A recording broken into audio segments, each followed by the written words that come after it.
My name is Ava Reynolds. I'm 19 years old, and 4 months after my mother passed away, my stepmother sat me down at the dining table and told me to sign over the $275,000 my mother had left me. Not asked, told. My father stood behind her, arms crossed, avoiding eye contact, like he had already decided his role in this conversation was to stay silent. Then he finally spoke. "She's your family now," he said. "Your mom would have wanted this."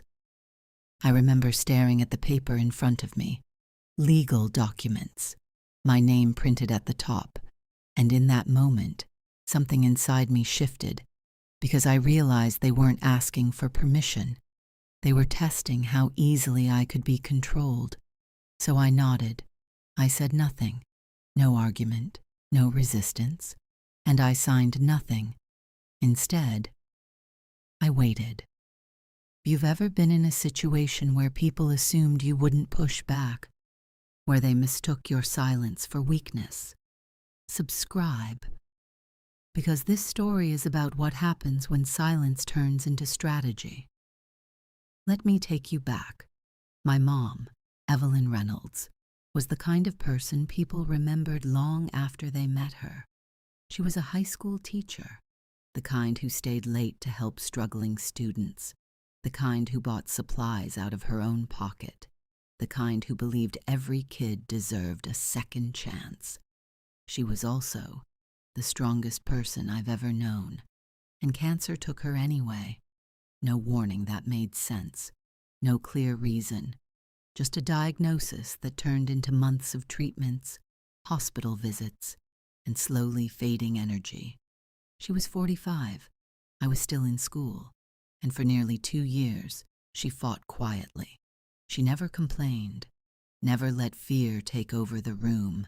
Even on the worst days, she smiled at me like everything was under control. But I could see it, the exhaustion, the pain she tried to hide. And still, she never stopped thinking about the future, especially mine.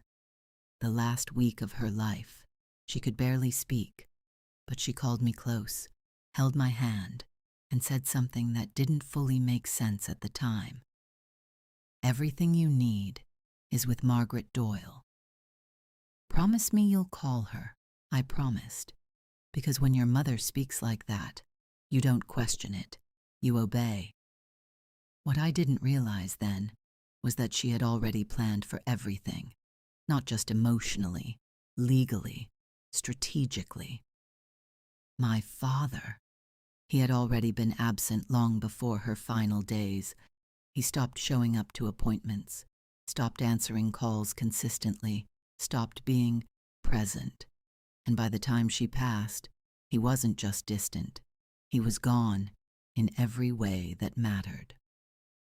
The funeral came and went. He arrived late, with his new wife, Denise. She wore black, but not the kind that mourns, the kind that blends in. She didn't speak much, didn't comfort anyone, just stood beside him like she was observing the situation, not grieving it. A week later, I moved into their home, because legally, I had no other option. Emotionally, it was the last place I wanted to be. The house didn't feel like home. It felt occupied. There were rules I didn't see written anywhere, but I felt them immediately. Don't take up space. Don't make noise. Don't expect too much. I was given a small room at the end of the hallway, barely furnished, barely acknowledged. And then came the shift, subtle at first. Denise asking casual questions at dinner, small talk that didn't feel small. "Your mom had a financial plan for you, right?" It wasn't curiosity. It was confirmation. I told her there was a trust. She smiled slightly. "Trusts aren't as secure as people think." That sentence stuck with me, because it wasn't a warning. It was a belief. Within 2 weeks, I found legal documents left out on the kitchen table. Applications, forms, attempts to establish financial control. They weren't waiting anymore. They were moving. That's when I made the call to Margaret Doyle. Margaret didn't sound surprised. She didn't ask why I waited. She just said, "I've been expecting you." When we met, she explained everything in detail. My mother hadn't just left money behind. She had created a protected structure designed specifically to prevent exactly this kind of situation. An irrevocable trust, locked under strict legal conditions. No one could access it. Not my father, not Denise, not anyone acting on their behalf. And then Margaret did something I wasn't expecting. She handed me a sealed envelope, my mother's handwriting on the front, one word written clearly. For him. She told me my mother had written it months before she passed, and that if things ever reached a certain point, it was meant to be delivered. If you're still watching, this is where everything begins to change, because from here on, the truth starts coming out in ways they didn't prepare for. Back at home, things escalated. My belongings began disappearing from shared spaces, then reappearing, packed, not gently, not respectfully. My mother's photos were moved into storage boxes, some damaged, some missing. It felt deliberate, like erasing her presence was part of the process. Then, the pressure increased. Relatives started calling, some I hadn't heard from in years. Their tone was always the same. Don't make this difficult. Help your father. This is what family does. But none of them asked how I was coping. None of them asked what I needed, only what I could give. Then came the mistake. Denise contacted the bank, attempting to access my account by presenting herself as my legal guardian. That crossed a line, a legal one. Margaret acted immediately. A formal meeting was arranged, documentation prepared, evidence compiled, no confrontation, just procedure. The day of the meeting felt different. Denise walked in confident. My father followed, quieter than usual, like something had already unsettled him. Margaret began calmly.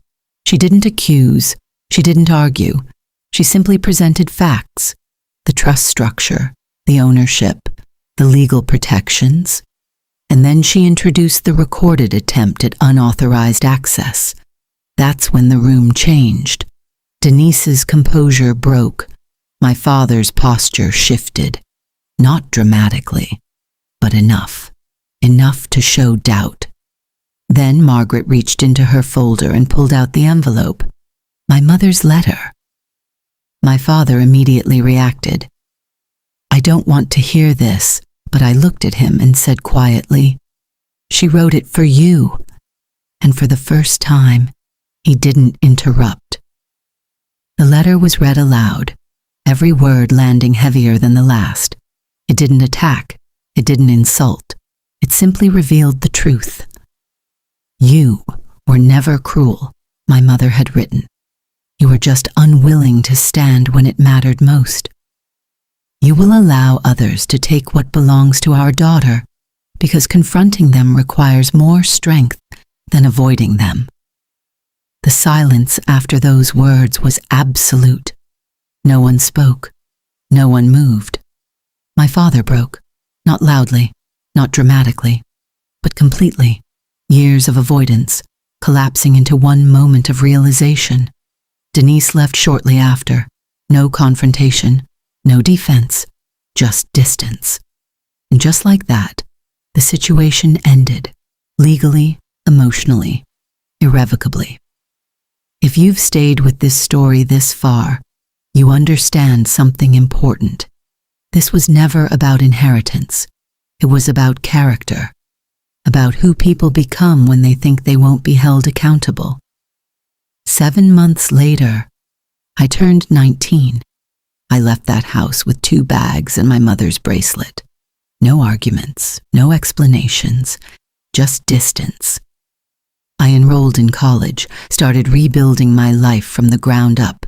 No interference, no control, just mine. Months later, I received a letter. from my father.